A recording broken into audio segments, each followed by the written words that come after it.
우주 만물을 창조하시는 가운데 오직 우리 인간만 하나님의 형상 가지는 영적 존재로 창조하시고 하나님과 함께 살 때 행복하고 하나님을 예배할 수 있는 존재로, 기도할 수 있는 존재로 창조해 주시고 영원토록 하나님과 살 수 있는 특권을 주신 것 참으로 감사를 드립니다.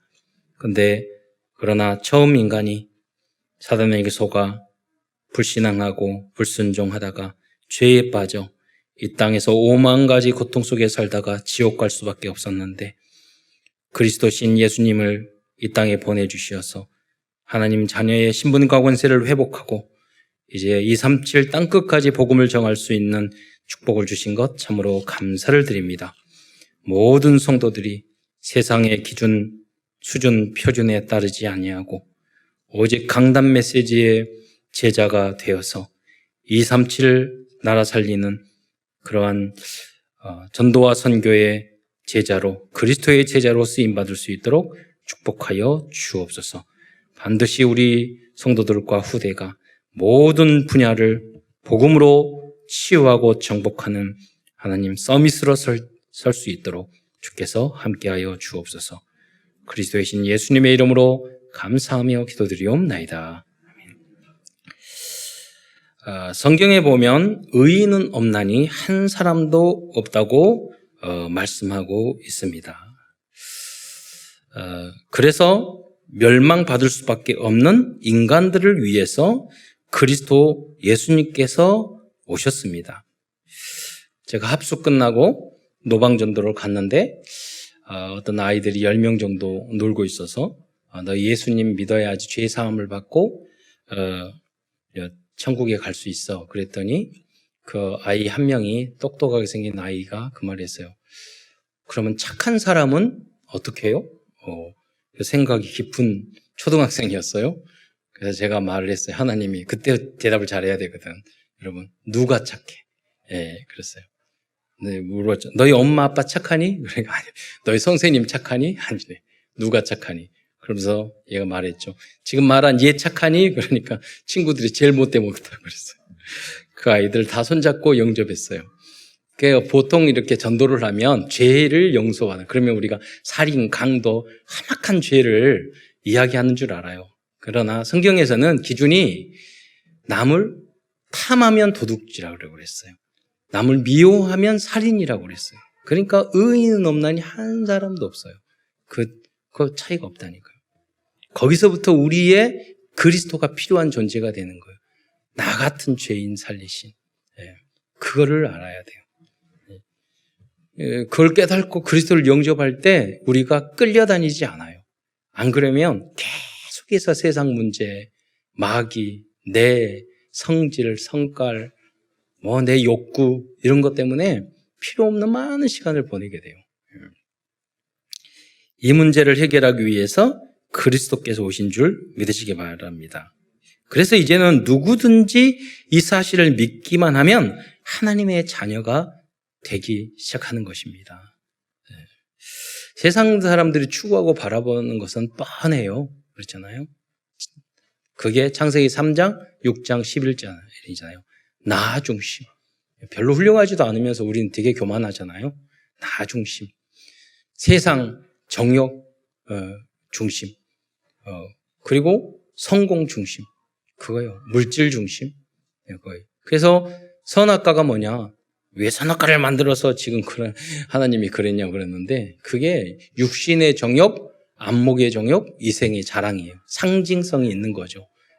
먹음직도 하고 보암직도 하고 지혜롭게 할 만큼 탐스럽기도 하다.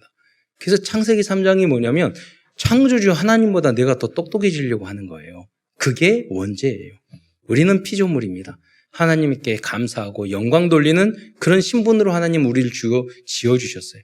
모든 걸 하나님이 우리에게 주셨어요. 그래서 감사한 건 당연한 거예요. 오늘 본문에처럼 어머니 태 속에서부터 그 이전에 하나님은 계획하셨단 말이에요. 그리고 영원까지 하나님은 시간표를 가지고 있어요. 그리고 하나님 안에 있을 때 그 축복의 시간표 속에 우리는 살 수 있는데 대부분의 사람들은 땅에서 먹고 사는 것 거기에 고민하다가 우리 인생 끝내잖아요. 전도와 선교에 쓰임받는 여러분이 되시기를 축원드립니다. 그리고 그럼에도 불구하고 인간들은 끊임없이 하나님을 반역하고 불순종하고 거역했어요. 이스라엘 민족이 그랬다니까요. 여러분 신앙생활 해도 끊임없이 그렇게 돼요. 우리는 그런 존재예요. 연약한 존재입니다. 그런데 하나님께서는 하나님의 종들을 통해서 복음을 전달해 주셨어요. 여러분이 말씀 예배에 성공하지 않고 계속 살면 결국 이상한 인간이 됩니다. 여러분. 그래서 예배 시간에 와서 여러분 다시 우리가 누군지를 발견하고 새롭게 여러분이 드라이 클리닝 하듯이 모욕하듯이 영적으로 여러분 생각과 마음과 생각과 영혼을 예배 시간에 씻으셔야 돼요. 그러니까 말씀에 집중하는 게 아주 중요합니다. 여러분. 저도 많은 청소년들을 이렇게 가르쳤는데 예배 시간에 말씀 집중하고 하니까 학교 수업도 다 잘 돼요. 설교 시간에 졸리고 힘들어요. 우리 랩런트들이 초등학생들 있는데 여기에 집중하면요. 절대로 성격 당연히 좋아지게 돼 있어요. 저는 정말로 책가방에 책을 안 가지는 청소년도 많이 봤다니까요. 말씀이 집중이 되니까 전혀 달라졌어요.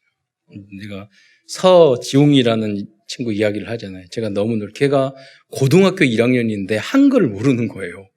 깜짝 놀라가지고 야, 세종대왕이 울겠다. 어떻게 이 쉬운 한글을 모르니. 근데 이렇게 보니까 그 아이가, 이제 보육원 시설에 있는데 너무 착하니까 형들이 다 무슨 일을 시키잖아요. 얘가 선생님이 시키고 얘만 시키는 거예요. 피곤하니까 학교에 가서 자고. 착했던 거예요. 그런데 말씀을 들으러 항상 와요. 근데 저 부족하네, 저 멍청하네. 왜 와가지고 알아듣나? 와서도 졸아요. 그런데 갑자기 고3이 돼가지고 대학 갈 사람 그랬더니 걔가 되는 거예요. 한글도 모르는 애가. 고등학교 1학년 때. 절대 불가능한 거 아니에요. 그래서 걔한테 진짜 이렇게 속으로 그래. 그래서 말을 할게 너는 할 수 있어. 이렇게 이야기했는데 속으로 너는 안 될 거야. 아니나 다를까 대학 들어갔는데요. 대학교 1학년 1학기 성적이 뭐냐면 올 F예요. 그럼 올 A 플러스 만난 것보다 더 어렵습니다. 올 F 쉽지 않습니다. 올 F로 하니까 넌 대단하다.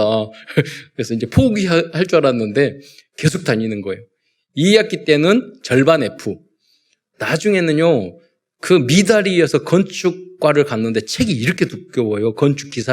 토목기사 자격증 따려면 이렇게 두꺼운데, 그가 거기에 시험을 위해서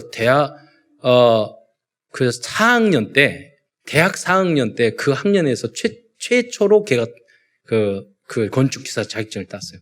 그래서 대학원 다니면서 그 교수님하고 그 기숙사 자기 연구실에서 자면서 했어요. 나중에 두바이 간대요. 그러니까 제가 그랬어요.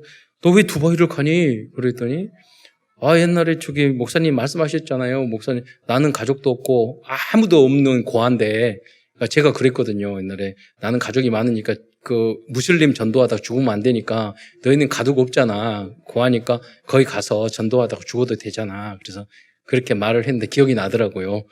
그래서 언약으로 붙잡고 간대요. 가가지고 무슬림에게 막 전도하는데 도망다닌대.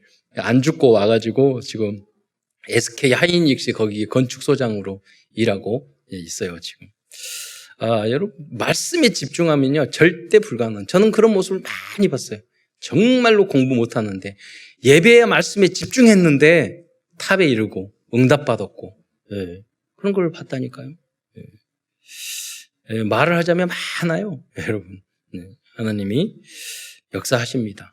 그래서 저는 지방에 있다가 서울에 이렇게 올라서 여러분 보니까 여러분 다 가능성이 있어요. 모두 다. 아무리 못해도 제가 만난 사람보다는 여러분 100배 나으셔요. 과거에. 다 가능성이 있어요. 그래서 제가 입에 붙일 때만, 만날 때마다 랩런트 이야기해요. 석사, 박사 공부해라. 계속 공부해. 자격증 따라. 계속 공부해라. 그리스도 알았으면 도전해야 되는 거예요. 당연히 되게 돼 있어요. 당연히. 최고를 향해서 여러분은 기도하셔야 돼요. 하나님이 인도해 주실 거예요. 이스라엘 민족은 하나님의 말씀을 계속해서 거역하다가 결국은 바벨론 포로로 끌려갔습니다. 왜? 강단 메시지, 선지자의 메시지를 그걸 가볍게 생각해서 그래요. 여러분, 강단 메시지를 가볍게 생각하면 절대 안 돼요. 하나님의 메시지로. 왜 그러느냐면요. 여러분이 결정적인 순간에 메시지를 붙잡는 사람은 응답받고 승리하지만 불순종한 사람은 그 위기를 못 넘어요. 예를 들어서 여러분 결혼했는데 어려움을 당하잖아요. 목사님 메시지 딱 따르면 이런 순종을 하면요. 막 어려울 때 막 어려운데 어떡하려고 그러면 그래 그렇게 하면 안 돼. 그러잖아요. 위기가 있어. 참아야 돼. 그러면 순종했던 사람은 그래 목사님 말씀하시니까 순종하고 그럼 위기를 넘겨요. 근데 계속 불순종했던 사람들은요. 그쪽으로 계속 가요. 결국은. 그래서 다 깨지고 다 망하고 그때 와가지고 어쩌냐고. 이미 깨지고 그런 것은 많은 상처 돌이키기 어려워요. 엎질러진 물이잖아요. 그래서 렘넌트 때부터 강단 메시지 하나님 말씀을 따르는 훈련이 잘 돼 있어야 돼요. 그게 무식하고 바보 행동이 절대 아니에요, 여러분. 그건 세상에서는 절대 할 수 없는 영적인 일이에요. 하나님. 예레미야 선지자는 포로로 끌려가기 전 마지막까지 눈물과 땀과 피를 흘리면서 복음을 증거한 눈물의 선지자였습니다. 인간은 그래요. 절대로 말을 안 들어요. 교만해요. 순종하지 않아요. 그게 창세기 3장의 문제거든요.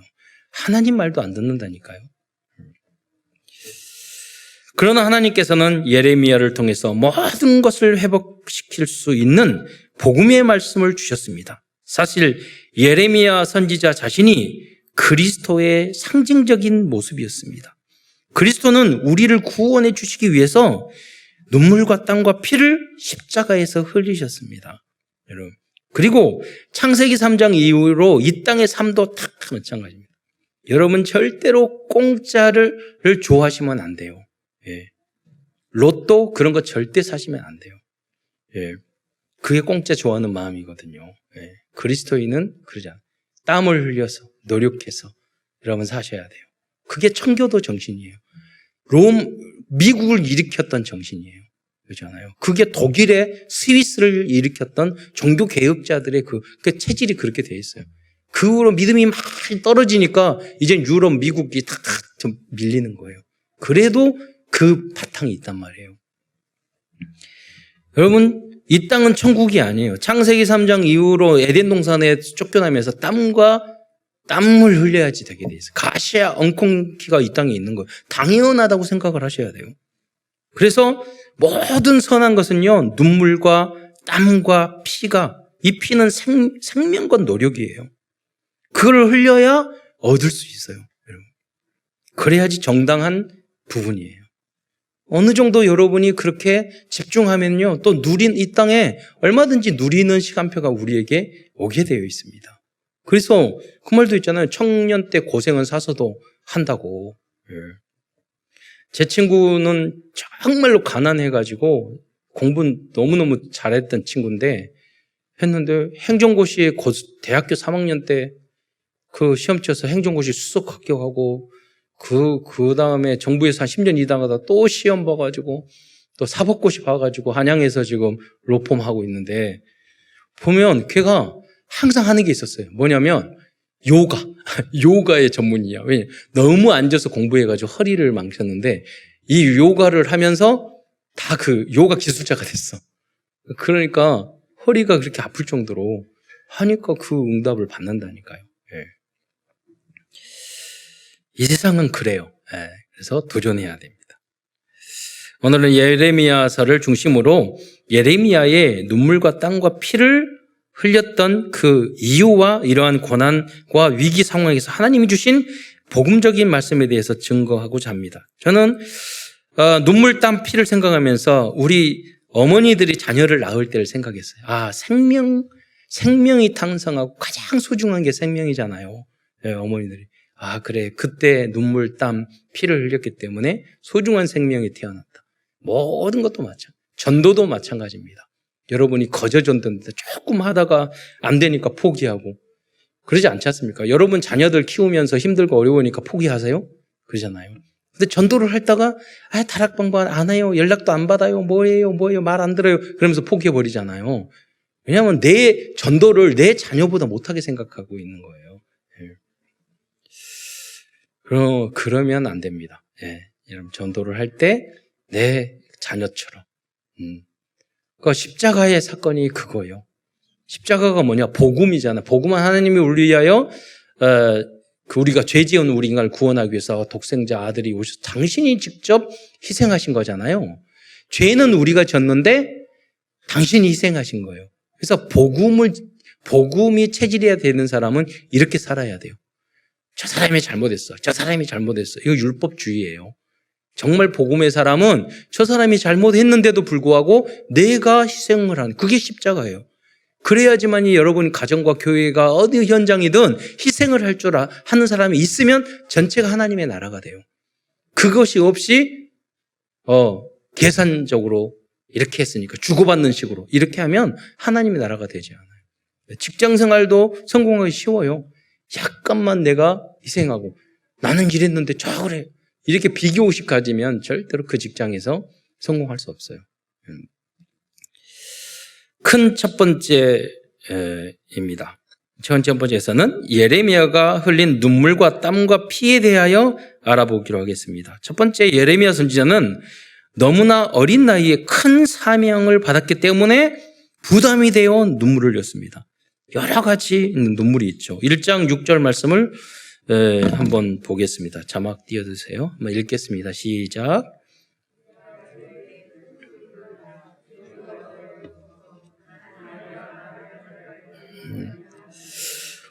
이스라엘 민족이 얼마나 대단한 나라입니까? 말도 안 듣고. 그런데 하나님께서 어린 나이에 사명을 주신 거예요. 이 메시지를. 잘못하면 죽을 수도 있다니까요. 이사야는 톱으로 켜서 죽었잖아요. 이럴 수 있어요. 바른 말을 하면. 그때 왕정시대이기 때문에 하나님 종 관계없어요. 그래서 고난도 많이 당했죠. 슬프도소이다. 울었잖아요. 내가 너무 연약한데. 여러분도 현장에 가면 항상 내 능력과 내가 아는 것 관계없는 무엇이 나에게 떨어질 수도 있어요. 그걸 보면 눈물 나요. 내가 이걸 어떡하지? 이 힘든 것을 어떻게 감당하지? 막 그럴 수 있어요. 그러지 않아요. 하나님이 함께 하시는 줄 믿으시기 바랍니다. 우리는 믿음으로 하는 거예요. 하나님이 내가 할 수 있다! 이걸로 하면은 안 돼요. 다 망해요. 할 수 있다는 것이 아니라 우리는 하나님의 주신 힘으로 하는 거예요. 기도하면서 성령 인도 따라. 이외에도 예레미야는 여러 가지 이유 때문에 눈물을 흘렸어요. 예레미야의 눈물에 대한 말씀을 이제 보면은요, 찾아보면 예레미야는 멸망당할 백성들을 위하여 주야로 울었다고 나오고 있어요. 예레미야서 9장 1절 그 자막을 띄워보면 어찌하면 내 머리는 물이 되고, 그러니까 뭐냐, 여러분 기도를 열심히 하고 막 기도하다 보면 머리에 땀이 차잖아요. 그러니까 머리가 물이 되고, 내 눈은 눈물의 근원이 됐고, 죽임을 당할 딸 내 백성을 위하여 주야로 울리로다. 여러분 정말로 우셔야 돼요. 정말 우셔야 돼요. 이 나라와 민족을 위해서, 후대들을 위해서 어떤 문제가 있을 때 하늘 가지고 주님 앞에 무릎 꿇고 우셔야 돼요. 여러분의 미래를 위해서도요.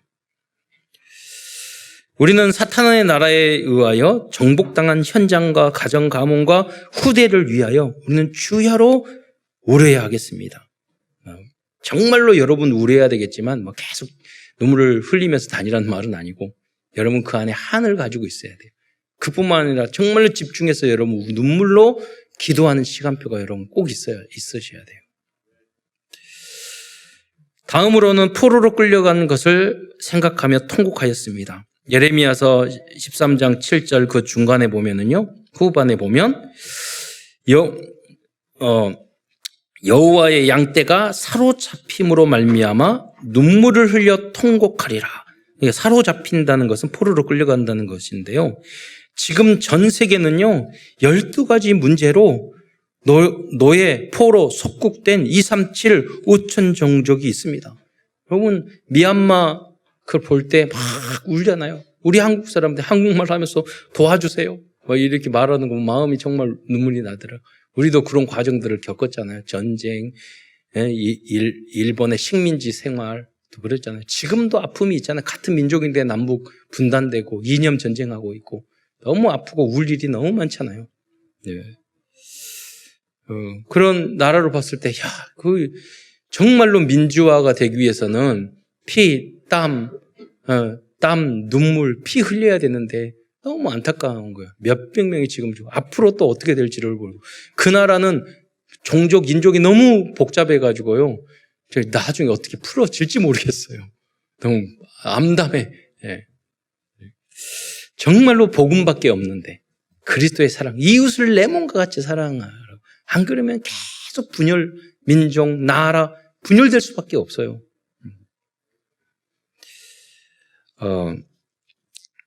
그래서 이들을 위해서 눈물을 흘릴 수 있는 그 마음이 선교의 마음인 줄 믿으시기 바랍니다. 또 예레미야 14장 17절에 보면 이스라엘 백성이 파멸하고 멸망하는 것을 알고 울었습니다. 예레미야서 14장 17절에 보면은요, 내 눈이 밤낮으로 그치지 아니하고 눈물을 흘리리니 이는 처녀 딸 내 백성이 큰 파멸 중한 상처로 말미암아 망함이라. 저도 그런 부분을 많이 보거든요. 야, 저렇게 하면 진짜 망하는데 확실히 보이는 사람들이 있어요. 본인은 본인을 모르고 못 고치고 있어요. 너무 눈물 날 일이죠. 뻔히 보이는데 너무나 많아요. 그래서 여러분이 계속 가서 복음 전해주고 치유해주고 빛으로 깨닫게 해줘야 돼요. 흑암이거든요. 내가 나이가 안 보인다니까요.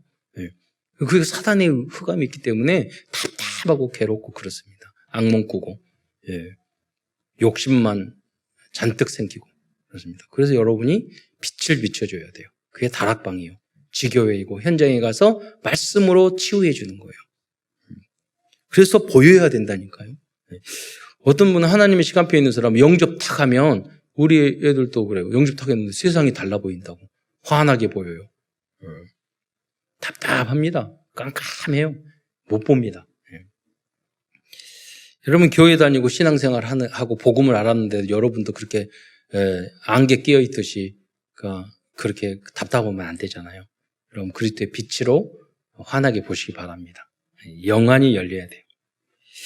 이렇게 눈물을 흘린 예레미야 선지자를 볼 때 그는 진정으로 나라와 민족과 생명을 사랑한 그런 전도자였음을 알 수 있습니다. 우리는 무엇 때문에 마음이 아파하고 눈물을 흘렸는지 점검해 보아야 하겠습니다. 두 번째로 예레미야 선지자는 여러 왕들과 백성들을 회개시키기 위해서 최선을 다하여 수고의 땀을 흘렸습니다. 그러나 그들은 예레미야의 말씀을 따르지 않았습니다. 심지어 여호와김 왕은 예레미야 선지를 심하게 박해했을 뿐만 아니라 예레미야가 쓴 예레미야 이 말씀을 불에 불살아 버렸어요. 예레미야서 36장 22절 23절을 보면은요. 36절 22절 중간에 보면 그 앞에서 불 피운 화로가 있더라. 여우디라는 것은 그 부하예요. 그 고관이 서너 쪽을 낭독하면 왕이 면도칼로 그것을 연하여 베어서 화롯불에 던지며 두루마리를 모두 태웠더라. 그러니까 하나님의 말씀을 적었는데 읽어보면 가위로 잘라버리고 불에 확 던져버리고 그런 사람 많아요. 하나님 말씀 전하면 에이 뭐야 말씀 이거 저거 뭐 교회 문제 많잖아. 던져버리고 하나님 말씀인데 이런 교회를 몰라서 그래요. 잘라버리고 버려버리고 여러분 전도하다 보면 그런 사람이 있어요. 여러분 시간표가 그 정도 시간표가여서 그래요. 아직 몰라서 그렇기 때문에 여러분 포기하지 말고 끝까지 전달하시기 바랍니다. 예레미야가 그런 인물이었어요. 당연히 처음부터 알아듣는 건 아니잖아요. 영적인 건데 마귀가 방해하는 건데. 예레미야는 5명의 왕들에게 오직 복음을 증거하기 위해서 많은 수고와 노력에 땀을 흘렸습니다. 그러나 그러한 수고는 대부분 헛수고처럼 보였습니다. 그런데 결국 예레미야는 복음의 역사 속에서 6가지의 도구의 역할을 하였습니다. 그게 6가지가 뭡니까? LVTNPO잖아요.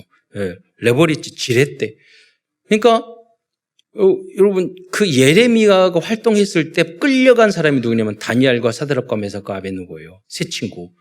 예레미야 이야기를 어른들은 절대 듣지 않았는데 후대들이 그 메시지를 듣고 다니엘에 가서 그 느부갓네살 왕 앞에서 무릎을 꿇지 않고 왕의 진미를 제사의 음식을 먹지 않고 뜻을 정해서 나중에는 왕이 몇 번 나라가 바뀌어도 총리에서 그 나라 나중에 모두 회복할 수 있는 그 기반을 마련한 게 그 다니엘과 사드락과 메삭과 아벳느고예요. 그 렘넌트들에게 영향을 준 그 레버리지의 역할을 한 사람이 누구냐? 예레미야입니다. 그 눈물, 그 기도, 그 간절함을 렘넌트들이 이해를 했던 거예요. 우리 렘넌트도 세상 욕심만 부리지 말고 내 중심으로만 살지 마시고 이 한을 붙잡으시기 바랍니다. 여러분의 역할이 중요합니다. 그리고 벳셀, 그릇이에요. 그 어려운 중에서도 다 수용할 수 있는 그릇을 가지고 있어요. 트랜스미션이에요. 전달을, 이 복음을 몇백 년 후까지 지금까지 전달하고 있잖아요. 노바디 마스터피스. 인생 자체를 고난과 어려움을 다 겪었지만 걸작으로 만들었어요. 플랫폼입니다. 그래서 여러분 이스라엘 후반기 역사를 보려면요. 가장 중요한 역사가 그 포로 전후기거든요. 그 전체를 세계사를 여행을 보려면 예레미야를 중심으로 보면은 가장 잘 이해할 수 있어요. 그래서 플랫폼의 역할을 한 거예요. 예레미야 선지. 70년 후에 예레미야서 20장 11절 12절이면 70년 후에 돌아오리라. 그 성전이 회복되는 게 70년이고 나중에 다 1차, 2차, 3차까지 돌아온 거 150년 정도 걸렸어요. 그 응답이 됐단 말이에요. 그 언약을 붙잡고 계속 그들은 현장에서 기도하고 말씀을 정리하고 기도하고 성전을 회복했던 거예요. 그러니까 예레미야가 그 중심이라는 거예요. 플랫폼이고. 아웃소싱입니다. 그래서 포로 시대의 그 제자들에게 위탁을 한 거예요. 영적인 것을. 나는 죽었잖아요. 나는 할 수 없잖아요. 그러나 제자들에게 이거를 아웃소싱을 한 거죠. 그래서 이 6가지 도구의 적으로 예레미야는 쓰임을 받은 것입니다. 모든 성도들도 교회 안과 세상에서 이러한 역할을 감당하시기를 바랍니다. 또한 예레미야 선지자는 시드기야 왕에게 회개할 것을 권했습니다. 세 번째로 예레미야의 생명 거는 신이죠. 예레미야 선지자의 말씀에 불순종했던 시드기야 왕은 결국 눈이 뽑힌 상태로 바벨론 포로로 끌려가고 말았습니다. 이 사실은 정말로 예레미야의 입장에 봤을 때는 피눈물을 흘릴 수밖에 없는 슬픈 그런 상황이었습니다. 예레미야서 52장 10절로 11절 보면 이 내용이 나와 있습니다. 우리 한번 읽어보도록 하겠습니다. 시작. 바벨론 왕이 시드기야의 아들들을 그의 눈앞에서 죽이고 또 리블라에서 유다의 모든 고관을 죽이며 시드기야의 두 눈을 빼고 놋사슬로 그를 결박하여 바벨론 왕이 그를 바벨론으로 끌고 가서 그가 죽는 날까지 옥에 가두었더라. 네. 눈까지 뽑힌 상태에서 아들을 눈앞에서 왕자들을 다 죽이고 눈 뽑아서 끌고 가서 죽는 날까지 갇히게 된단 말이에요. 사단이 이렇게 여러분 시드기야만 이렇게 삽니까? 아닙니다. 많은 사람이 눈 뽑혀가지고 사단에 끌려가지고 평생 마귀의 종으로 살아가는 사람이 대부분의 사람들이에요. 그렇게 살고 있잖아요. 영적으로 보면. 여러분 이들을 구해내고 여러분 해방시키는 여러분이 되시기를 축원드립니다. 그런 큰 사명을 가졌는데 여러분 사소한 거 가지고 다투고 양보 못하고 삐지고 그러면 안 됩니다. 사명이 얼마나 큰데. 왕으로 있을 때 이 시드기야 왕은 예레미야 선지자의 예언의 말씀을 안 듣고 오히려 심하게 핍박을 했어요. 예레미야서 17장 16절로 17절에 보면 뚜껑 씌운 웅덩이에 예레미야 선지자를 집어넣었어요. 예레미야 30장 16절에 보면 예레미야가 뚜껑 씌운 웅덩이에 들어간 지 여러 날 만에 37장 17절에 보면 시드기야 왕이 사람을 보내어 그를 끌어내고 왕이었는데 여러분도 그런 사람이 있다니요. 목사님을 아무 메시지 안 탈고 강단 메시지 안 하면 마치 목사님을요 궁덩이에 넣고 뚜껑 딱 닫아. 나 아무 관계 없어. 그렇게 만드는 거와 똑같은 거예요. 지금 이 시드기야 왕의 영적 상태가 그랬단 말이에요. 또 또한 감옥들에 두고 하루에 딱 한 개만 주었어요. 예레미야서 37장 21절에 보면은 매일 예레미야를 감옥들에 두고 중간에 보면 매일 떡 한 개씩 그에게 주게 하매라고 기록되어 있습니다. 이뿐만 아니라 이스라엘의 많은 백성들은 바벨론으로 다 포로로 끌려갔어요. 여호야긴은 19대 왕인데 이 왕은 바벨론으로 끌려가 38년 동안 감옥에서 살았습니다. 이 모든 상황은 예레미야가 피눈물을 흘릴 만큼 한스러운 일이었습니다. 하나님의 말씀에 불순종하고 우상과 귀신을 숭배한 개인과 가문과 민족은 이러한 재앙이 임한다는 것을 꼭 여러분 알려줘야 합니다. 이걸 체험한 분도 많잖아요. 우상 섬기고 하나님 말씀대로 안 살면 이 재앙과 저주 멸망이 오게 돼 있어요. 여러분이 그걸 후대들에게 물려주면 절대 안 된단 말이에요. 여러분이 지금 가지고 있는 좋은 장점도 다 조상으로부터 온 거예요. 그러나 재앙과 저주와 여러분이 가지고 있는 문제도 거의 보면은 엄마, 아빠, 할아버지, 할머니 어떻게 고목고도 어떻게 가져와가지고 닮은 사람 있어요. 미국에 가서 미국이 아니라 중국에 가서 이제 신학교에 강의를 하면서요 가계도를 다 그리라 했어. 어디서 영적 문제, 중독, 영적인 문제, 우상숭배 그걸 다 이게 체크해 주거든요. 딱 했더니 이분이 뭐냐면 자기 동생이 완전 도박에 빠졌는데 쭉 올라가니까 고모가 할아버지가 외할아버지가 그대로 내려와요. 그 여러분이 이걸 저주를 끊어버리고 여러분 정확하게 여러분 아셔야 돼요. 그래서 여러분이 아브라함의 믿음의 조상 아브라함으로 새로 시작하게 돼야 돼요. 자살하는 가문을 보면 계속 자살이 있어요. 중독 가문 보면 계속 중독 가문 있어요. 가정 깨진 가문 보면 계속 가정 깨진 가문이 있어요. 여러분 그것을 끊어버려야 돼요. 멸망이 보인다니까요. 정신적인 문제 있는 가문 보면 다 있어요. 그걸 여러분 분석하셔야 돼요. 그래서 거듭나서 새로 시작하는 여러분이 되시기를 축원드립니다. 큰 두 번째입니다. 여기서는 예레미야서를 통해서 주신 복음의 말씀을 찾아보기로 하겠습니다. 첫째는 하나님께서 우리를 모태에서 짓기 전에 하나님의 자녀로 선택하셨습니다. 이것이 구원이고 은혜고 성경적인 전도 캠프의 방법입니다. 여러분 이 복음을 예수님이 이 땅에 오셔서 예수님을 그리스도로 믿고 영접하고 하나님 자녀 이것도 중요하지만 그거는요 하나님 시간표에 우리가 믿게 되는 거고 여러분이 선택되고 하나님의 자녀가 되는 것은 영세 전에 선택된 줄 믿으시기 바랍니다. 그래서 하나님의 시간표 따라 오늘 이 자리에 여러분이 있는 거예요. 여러분 중요한 일일수록 계획 안 하고 하십니까? 그렇잖아요. 건물 짓는데 이 설계도 없이 이거 그냥 짓습니까? 아니에요. 중요한 일일수록 다 미리 설계도 계획 다 해서 진행이 됩니다. 예레미야서 1장 5절을 다시 한번 합독하도록 하겠습니다. 시작. 내가 너를 모태에 짓기 전에 너를 알았고 내가 배에서 나오기 전에 너를 성별하였고 너를 여러 나라의 선지자로 세웠노라 하시기로. 그래서 성경적인 우리 전도 캠프란 하나님께서 예정하신 하나님의 자녀를 찾는 것입니다. 그래서 우리는 예정된 하나님의 자녀를 찾기 위해서 300영접에 도전하는 것입니다. 누가 하나님의 자녀인지 모르기 때문에 그 사람을 찾아 우리는 30다락방과 세계의 지교, 3지교회의 응답을 여러분 모두 받아야 하겠습니다. 다음은 복음은 뭐냐면 의인이 한 명만 있어도 용서해 주시겠다는 말씀입니다. 이것이 예레미야서를 통해서 우리에게 주신 복음입니다. 예레미야서 5장 1절 말씀을 한번 보겠습니다. 시작.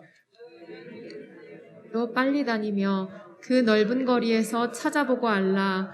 너희가 만일 정의를 행하며 진리를 구하는 자를 한 사람이라도 찾으면 내가 이 성읍을 용서하리라. 한 사람이 중요하다니까요. 소돔과 고모라에서는 의인 10명을 요구하셨습니다. 그러나 예레미야 당시에는 의인 단 한 명을 요구하셨습니다. 그러나 이 한 명이 없어서 멸망하게 된 거예요. 예레미야 자신도 훌륭했지만 자기는 그리스도가 아니야. 의인이 아니란 말이에요. 그 누구를 말하는 거예요? 우리 그래서 누구를 기다린 거죠?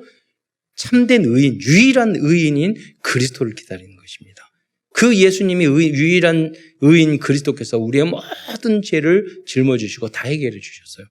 그러니까 여러분, 내가 빚졌으면 대신 갚아주면 갚을 필요 없잖아요. 엄마 아빠가. 그럼 우리의 죄의 모든 빚을 그리스도께서 다 갚아주셨어요. 이 사실을 믿기만 하면 돼요. 도장만 딱 찍으면 돼요. 예. 여러분 가정도 우리 교회도 마찬가지입니다. 복음을 아는 한 사람만 있으면 됩니다. 디도처럼 문제를 대신 해결할 한 사람만 있으면 됩니다. 그 한 사람이 바로 여러분이 되시기를 축원드리겠습니다. 가장 어리석은 사람은 그래요. 누가 없어.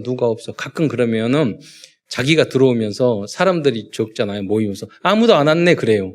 지가 와놓고 그러잖아요. 다 다른 사람이 하기를 다 바라는 거예요. 그냥 내가 해야 돼요. 예. 부흥을 내가 시켜야 돼요. 그렇잖아요. 예.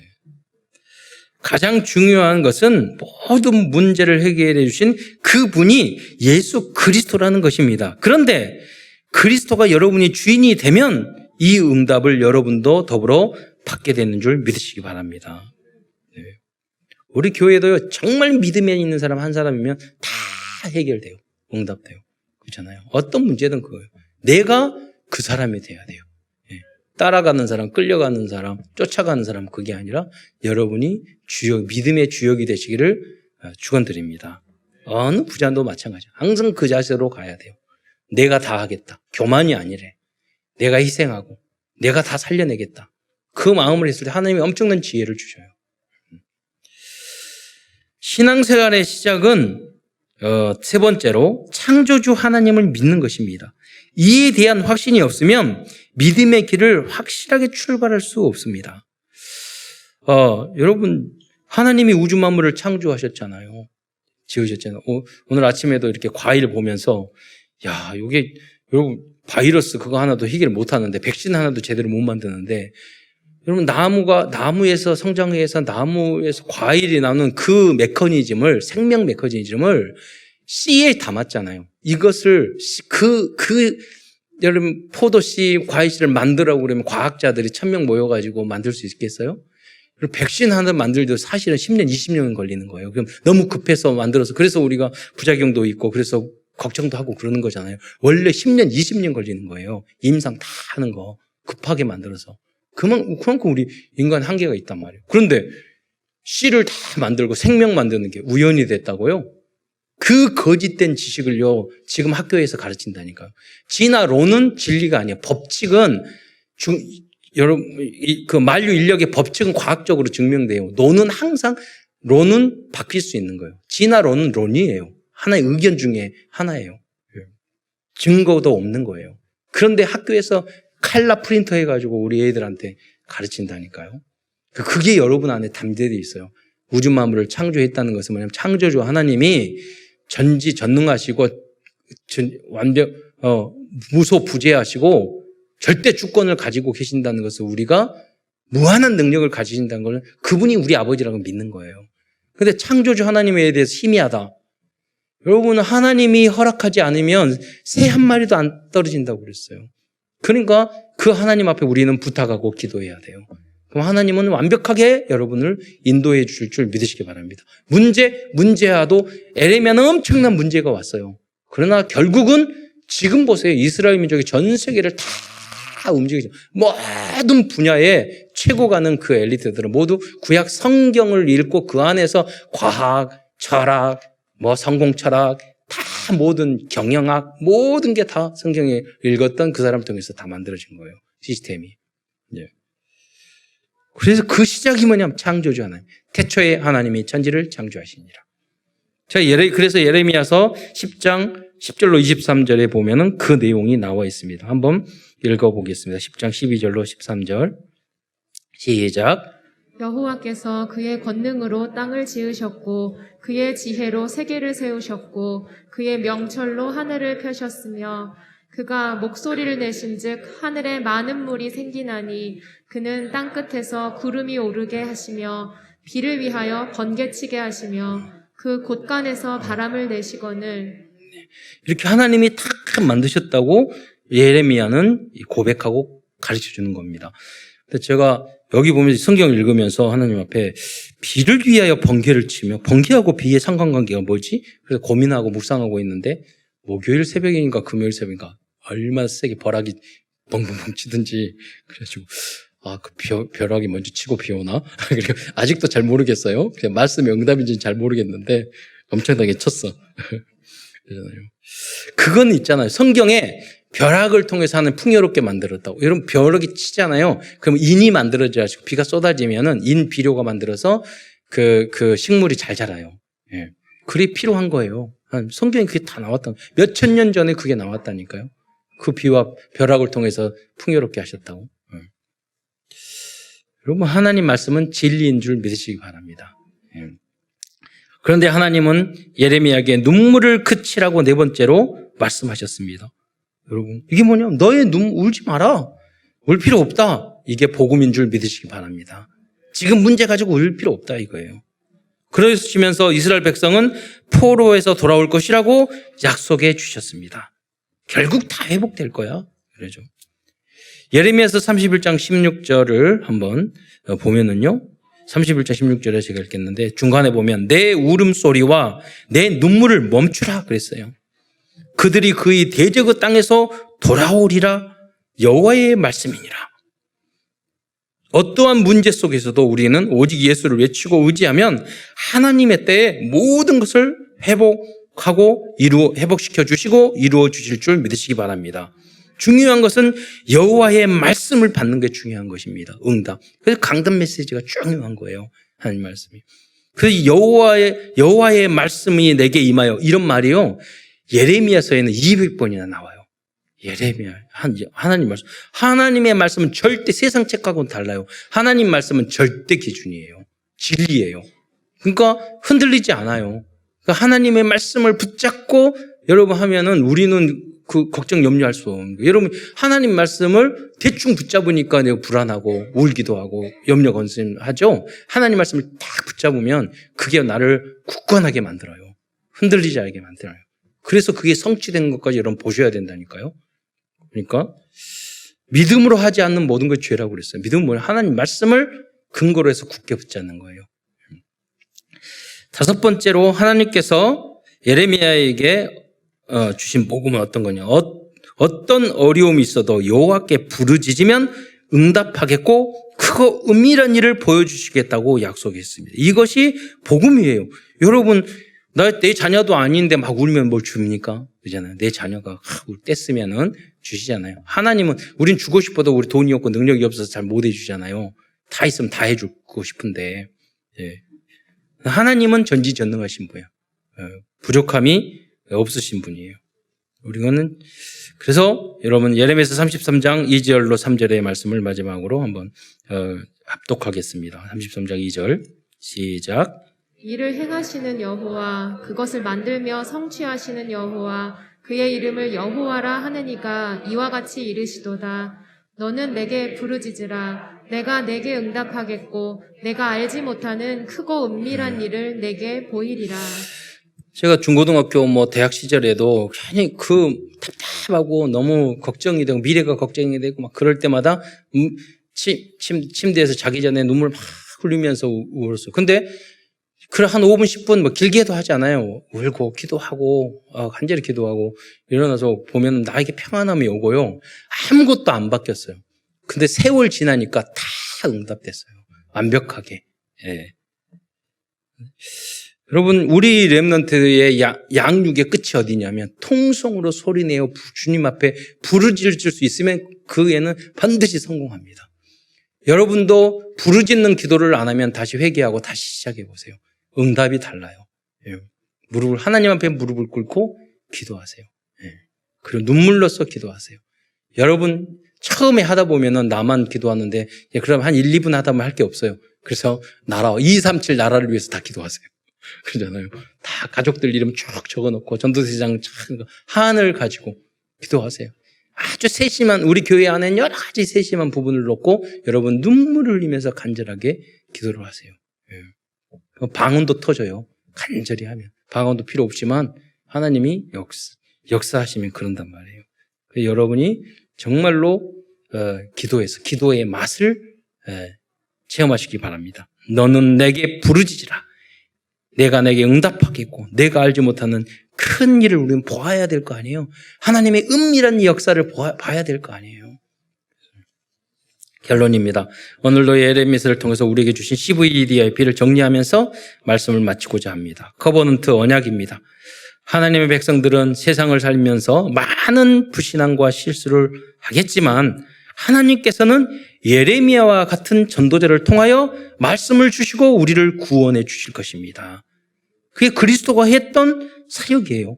그게 목회자가 하는 사역이에요. 여러분은 이 메시지 듣지만 또 실수하고 넘어질 거예요. 그러나 하나님은 여러분을 사랑하셔서 교회에 오면 계속해서 말씀을 여러분에게 주실 거예요. 그럼 회복되고 또 도전하는 거죠.